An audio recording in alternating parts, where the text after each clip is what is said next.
kali ini siapa yang mau masuk atau masuk semua? Ada satu sakit ibu. Semuanya insya Allah Sehat ya. Untuk ketua kelas boleh dipimpin untuk sesi berdoanya. Sama jalan ini ada biasanya pertama agar kita berdoa. Doa dimulai. Doa selesai. Salam. Assalamualaikum warahmatullahi wabarakatuh.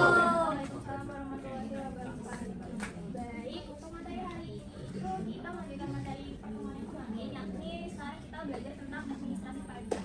Sebelumnya aku mau menunjuk satu orang, kasih tahu aku pajak itu apa. Atau misalnya sebelum aku tunjuk ada yang bersedia nggak memberitahu? Oke, Alvin lagi ketua kelas. Baik, Alvin, pajak itu apa, Alvin? Menurut saya ibu, pajak itu kewajiban yang harus dibayarkan oleh rakyat pada pemerintah ibu. Ada yang punya pendapat lain? Makanya jangan lupa. Ada yang punya pendapat lain terkait definisi pajak atau apa yang kalian tahu tentang pajak? Atau semuanya setuju nih sama aku?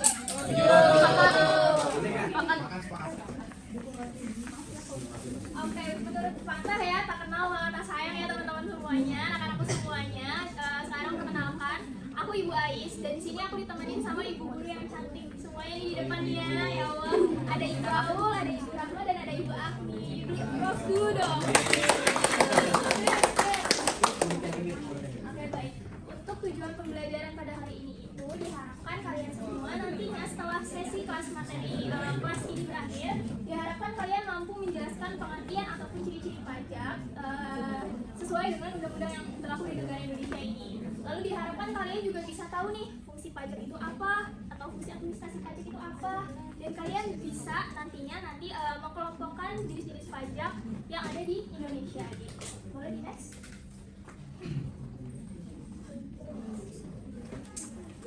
Oke, kita masuk ke materi pertama, yakni definisi pajak menurut undang-undang. Menurut undang-undang sendiri, menurut undang-undang tahun nomor 28 tahun 2007, pajak itu merupakan kontribusi dari kita sebagai warga negara kepada negara kita yang berupa iuran dan sifatnya itu memaksa. Itu kita kasih ke negara itu dengan bentuk sebagai indikator untuk mencapai kemakmuran dari rakyat. Nah, untuk fungsi pajak sendiri itu ada 4, yaitu fungsi anggaran, fungsi mengatur, fungsi stabilitas, sama fungsi redistribusi pendapatan. Oke, selanjutnya ada administrasi pajak. Nah, bedanya administrasi pajak sama pajak itu, kalau pajak tadi itu kan kontribusinya atau bisa disebut dengan objek pungutannya berupa iuran. Kalau administrasi pajak ini, dia itu sistem pemungutannya, jadi tata cara ataupun prosedur yang wajib dilakukan oleh wajib pajak atau kita sebagai orang pribadi ataupun badan yang melakukan rangkaian seluruh kegiatan perpajakan. Nah, fungsi administrasi pajak sendiri itu beda sama pajak ya anak-anak. Fungsinya itu ada 4, ada pelayanan, pengawasan, penegakan hukum, dan pengumpulan penerimaan negara. Oke, selanjutnya masih pada fokus ya? Selanjutnya materinya gak kalah seru dan akan dilanjutkan oleh Ibu Aul. Beri aplaus untuk Ibu Aul semuanya.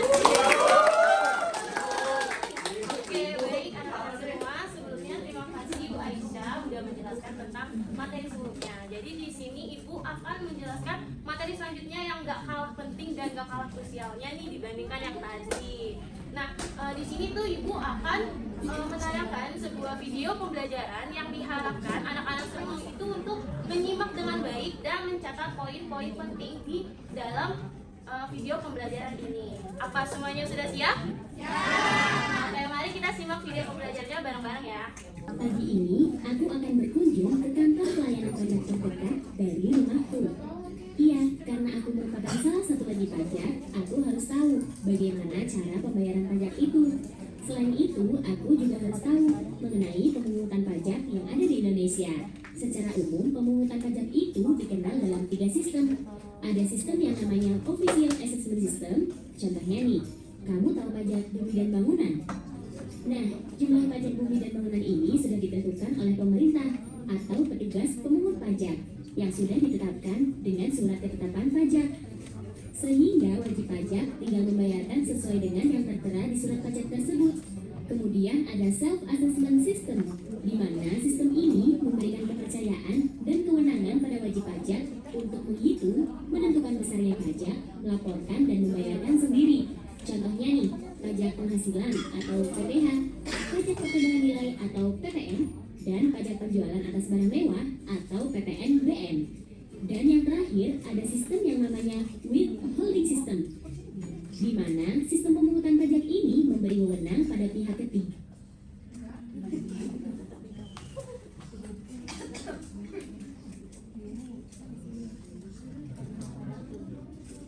untuk memotong atau memungut dan menentukan besarnya pajak yang terutang oleh wajib pajak. Nah, jadi di sini Ibu akan memperkuat dulu nih pemahaman kalian tentang Contohnya, ada sistem pemrosesan pemungutan pajak. Tadi ada yang masih ingat ada berapa sistemnya? 3.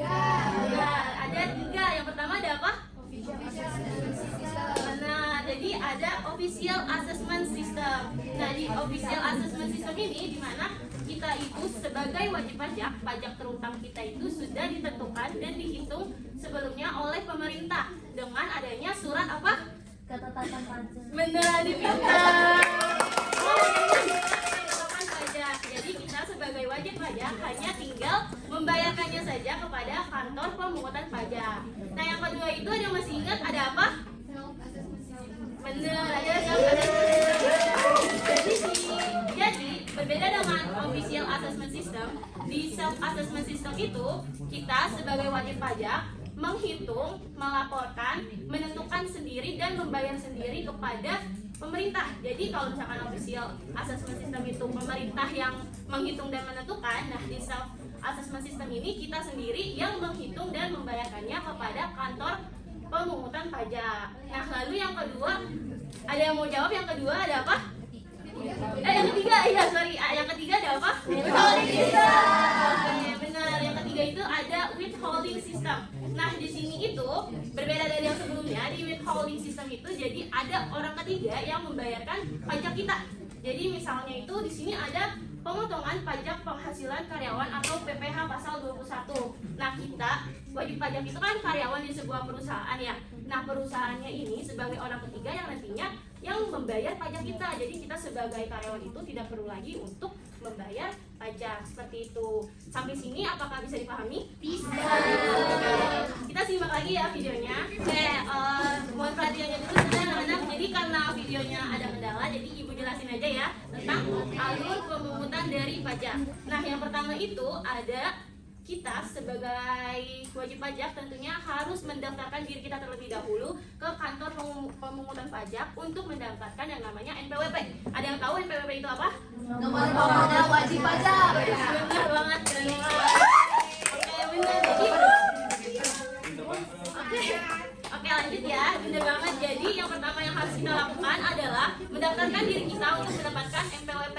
Nah, setelah mendapatkan NPWP itu, kita akan mendapatkan mengetahui jumlah pajak yang harus kita bayarkan. Nah, kalau sudah mengetahui, tentunya kita harus membayar pajak itu. Nah, alur yang kedua, kita membayar pajak itu lewat bank yang berafiliasi langsung kepada pemerintah. Jadi di bank tersebut nanti kita akan dikasih SSP, surat setoran pajak. Nah, lebih sederhananya SSP itu seperti slip bukti kalau kita misalkan sudah bayar pajak gitu. Nah, setelah bayar pajak ke bank, apa udah selesai? Tentunya belum selesai. Jadi setelah membayar pajak ke bank, kita harus melaporkan lagi ke KPP atau kantor pemungutan pajak. Jadi kalau sudah bayar ke bank, kita akan melaporkannya itu dengan menggunakan SPT, surat pemberitahuan. Jadi SPT dan bukti yang tadi dari bank itu kita laporkan lagi ke kantor pemungutan pajak atau KPP. Nah, setelah itu apa yang harus dilakukan? Ya udah, tinggal kita nunggu aja untuk petugas KPP itu untuk mengecek apakah dokumen kita itu sudah lengkap atau belum. Kalau sudah lengkap, nanti kita akan dikasih yang namanya tanda terima. Nah, tanda terima itu harus kita simpan baik-baik karena itu sebagai bukti keramat kalau kita misalkan sudah menyelesaikan kewajiban pajak kita. Nah, alurnya itu cuma sampai situ dan sudah selesai. Sampai sini ada yang mau ditanyakan? Happy dengar semua ya, karena nggak ada yang mau ditanyakan. Kita langsung lanjut ke dokumen penting dalam pajak. Nah, tadi juga sempat disinggung ya. Di sini yang pertama itu ada NPWP atau nomor identitas wajib pajak, bisa nomor pokok, bisa nomor pengguna juga, intinya identitas. Jadi kalau lebih sederhananya itu kalau misalkan di Indonesia itu kan kalau udah 17 tahun kita pastinya perlu untuk membuat KTP, kartu tanda penduduk, benar kan? Nah, kalau misalkan kita sudah, kalau di NPWP ini, kalau kita sudah wajib membayar pajak, tentunya kita juga harus mempunyai nomor identitas wajib pajak. Jadi NPWP ini sebagai identitas untuk para pembayar pajak gitu. Nah, untuk yang kedua itu di sebelah kanan, sebelah kiri atas itu ada yang namanya SPT, surat pemberitahuan. Nah, di sini tuh tadi aku maaf tadi saya juga sempat singgung di SPT ini itu sebagai dokumen pelaporan pajak. Nah, isi dari SPT ini itu tuh isinya jumlah harta kita, terus jumlah penghasilan kita dalam setahun, sama bukti kalau kita udah bayar pajak kita itu ke bank. Jadi SPT ini istilahnya seperti rapot gitu, rapot laporan keuangan kita untuk nantinya diserahkan kepada pemerintah atau kepada kantor pemungutan pajak. Nah, lalu di sebelah kanan bawah itu ada yang namanya PKP atau status bagi pengusaha yang wajib memungut PPN. Nah, perlu diingat kalau misalkan pengusaha itu enggak semuanya itu berstatusnya itu PKP. Jadi kalau misalkan pengusahanya itu omsetnya masih di bawah standar untuk status PKP, itu dia pengusaha itu tidak perlu memungut PPN. Tapi kalau misalkan omsetnya itu sudah di atas standar untuk jadi PKP, mereka harus wajib memungut PPN. Contohnya itu kalau misalkan kalian lagi ada di mall atau makan di tempat yang brandnya itu sudah terkenal, pastinya di slip pembayarannya itu kalian pernah melihat kan kalau misalkan ada PPN 11%. Iya atau enggak? Nah, berarti pengusaha-pengusaha itu yang berstatusnya sudah PKP. Lalu untuk yang selanjutnya itu ada yang namanya bukti potong pajak, yaitu dokumen yang menunjukkan telah dilakukannya pemotongan pajak. Nah, bukti potong pajak ini berkaitan erat banget sama yang sistem ketiga tadi. Ada yang masih ingat sistem ketiga tadi namanya apa? Ada yang bisa jawab tadi withholding system itu apa sih gitu? Nah, pihak ketiga yang membayar. Nah, di bukti potong pajak ini nanti pihak ketiganya itu, perusahaannya itu ngasih kita sebuah kertas. Nah, kertasnya itu namanya bukti potong pajak.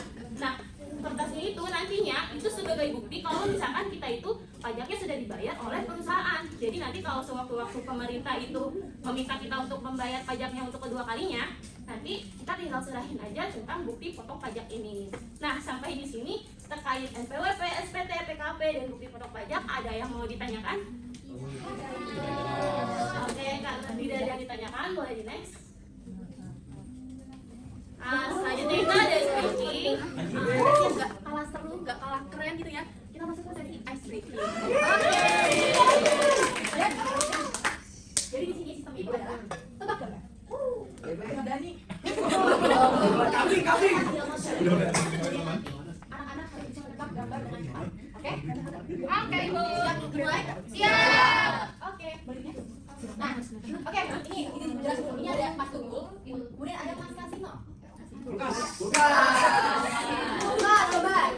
Apakah benar jawabannya? Boleh dicek, Mbak? Boleh lanjut. Bu. Jawaban kan Nah, ini ada kompor. Boleh kan? Komputer.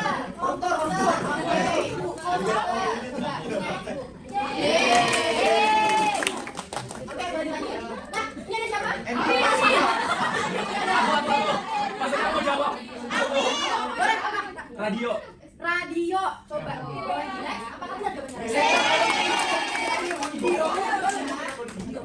Oke, next lah. Kira-kira apa ya? Monggo, coba. Boleh. Mesin cuci. Kira-kira benar nggak? Coba. Kita beneran apa lah?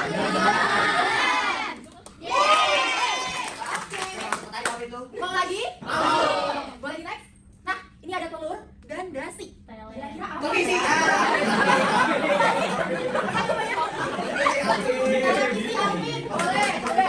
Apakah benar jawabannya?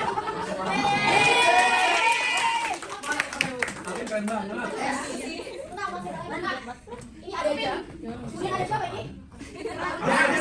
Apa? Kamera. Coba kita cek ya. Benar atau salah? Oke. Kamera. Wah, masya Allah, pintar-pintar banget ya anak-anak ini. Oke, selanjutnya ini ada kompor, ada apa tiga, ada Portugal. Apakah benar Portugal?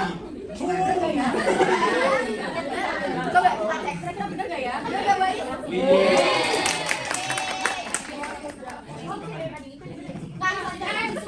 Ini ada tahu siapa? Botak Edi. Botak licin. Apa namanya coba cek? Botak licin. Botak licin. Botak terus cuci tangan juga licin ya. Jadi sugar. Oke. Desi Mas. Jadi wah. Apa Pin? Nggak tahu. Apa Rami? Ani, sekarang ini ada Mas Dedi Corbuzier. Ini adalah sabun cuci muka. Night boy.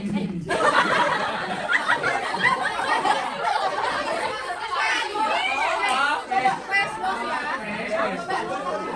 Bikinnya botak licin.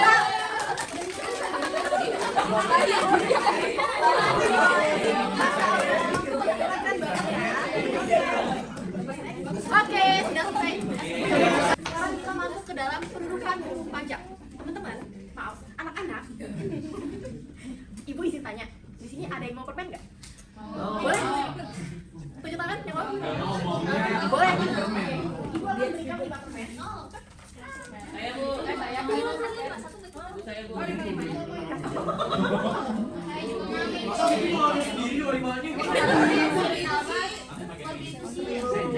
Oke, anak-anak, permen yang tadi ibu berikan kemudian dikumpulkan akan menjadikan sebuah dana.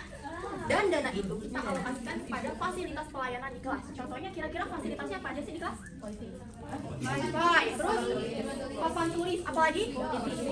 TV, spidol, terus kursi, meja, ada lagi? Lampu. Oke, sama aja kalau misalkan uang pajak dikumpulkan akan menjadikan sebuah dana. Dan dana itu nanti akan dikelola oleh negara. Negara untuk apa? Untuk mengelola fasilitas pelayanan publik. Gitu. Fasilitas pelayanan publik contohnya apa aja? Tol, terus jembatan, jalanan, ada lagi? Lampu lalu lintas, benar banget. Sekarang kita masuk ke dalam materinya, yaitu pendudukan hukum pajak. Di sini kita bisa lihat, boleh tolong dibaca nih yang tulisan paling nomor 2 dari dulu, boleh ya? Oke, pajak di sini ada pajak termasuk hukum publik. Pembuatannya itu dilakukan oleh negara berdasarkan undang-undang. Oke, hukum pajak termasuk dalam hukum publik. Maksudnya gimana? Hukum publik ini adalah hukum yang mengatur antara wajib pajak dengan pemungut pajak. Siapa sih yang disebut sebagai wajib pajak? Kita. Siapa yang sebagai pemungut pajak? Pemerintah.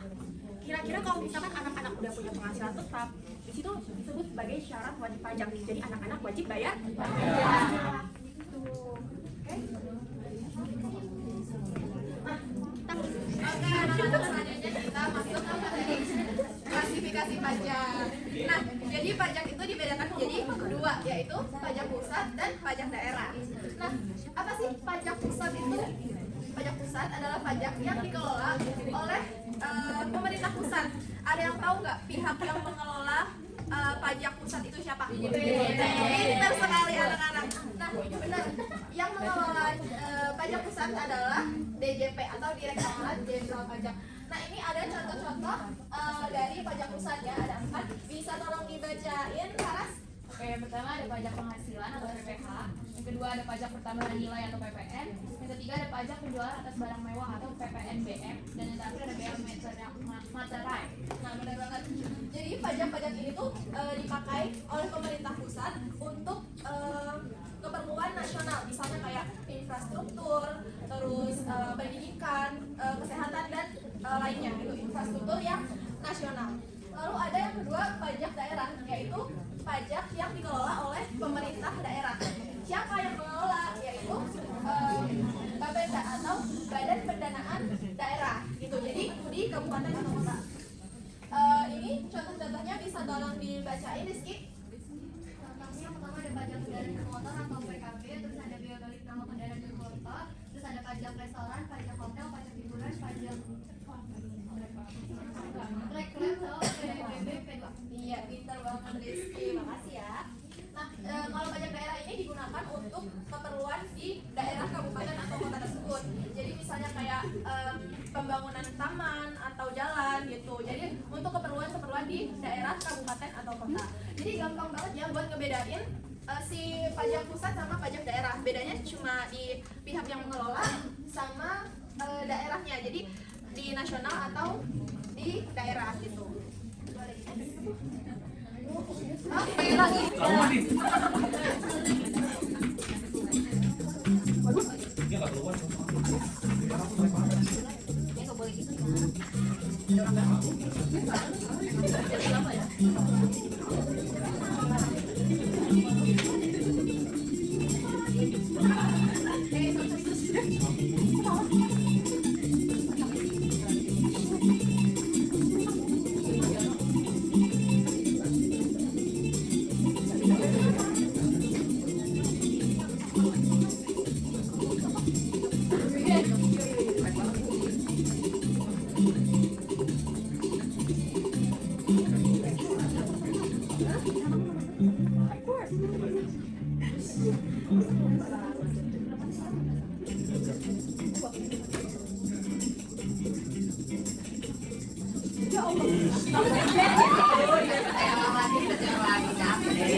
Oke, ibu hitung ya. 3, 2, 1, finish.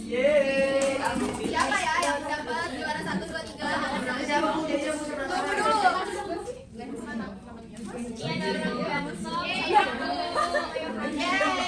Orang ganteng siapa orang ganteng? Jangan ngaku-ngaku, gue yang ngerjain.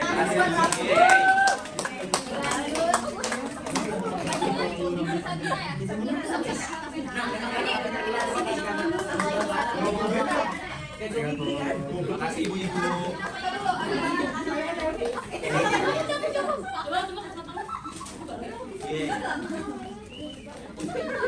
Ayo, 1. Ya silakan maju ke depan. Aduh, karena pembelajaran kita hari ini udah selesai nih. Ada yang bisa menyimpulkan dari pembelajaran kita hari ini nggak? Desti boleh, silakan. izin nyampein kesimpulan dari hari ini. Jadi pajak itu merupakan kontribusi wajib yang dibayarkan masyarakat kepada negara berdasarkan undang-undang untuk membiayai kebutuhan publik dan pembangunan nasional. Dan pajak ini juga memiliki peran yang penting untuk apa? Untuk meningkatkan kesejahteraan masyarakat, untuk menjaga stabilitas ekonomi, juga mendukung penyelenggaraan pemerintahan. Jadi maka dari itu pemahaman dan kepatuhan terhadap administrasi perpajakan itu sangat diperlukan untuk mewujudkan pembangunan yang berkelanjutan. Oke, bagus Desti. Berarti secara keseluruhan udah paham lah ya sama materinya. Kayaknya pembelajaran kita cukup sampai di sini. Untuk penugasan akan dilanjutkan oleh Ibu Fitri. Ibu akan ngasih kalian oleh-oleh nih. Ada penasaran nggak oleh-olehnya? Apa tuh, Bu? Oke, boleh dibuka oleh-olehnya? Alamak. Aku namanya ya. Jadi di sini ada Jadi di sini ada yang namanya LKPD. LKPD ada yang tahu apa?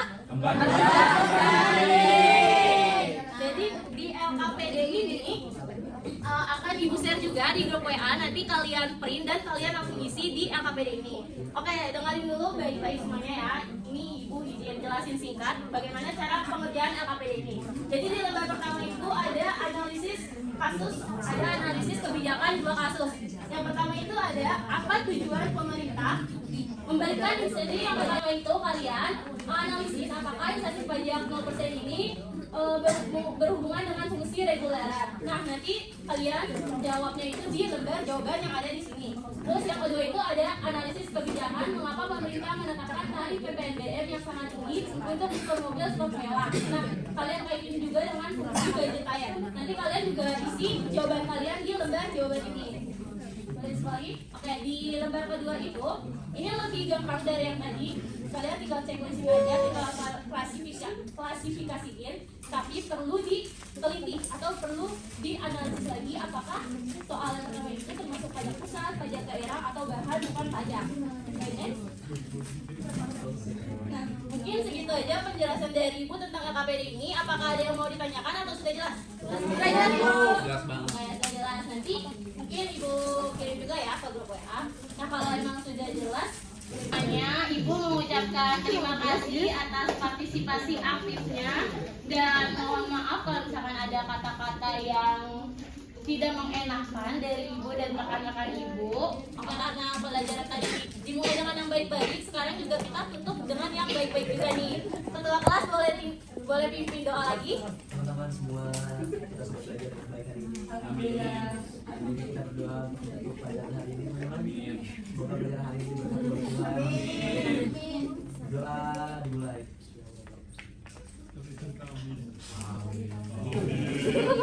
Udah selesai, teman-teman. Beri salam. Assalamualaikum warahmatullahi wabarakatuh. Oke. Terima kasih kepada ketua kelas sudah memimpin doa dan sampai jumpa di pertemuan berikutnya. Terima kasih semuanya. Keren banget.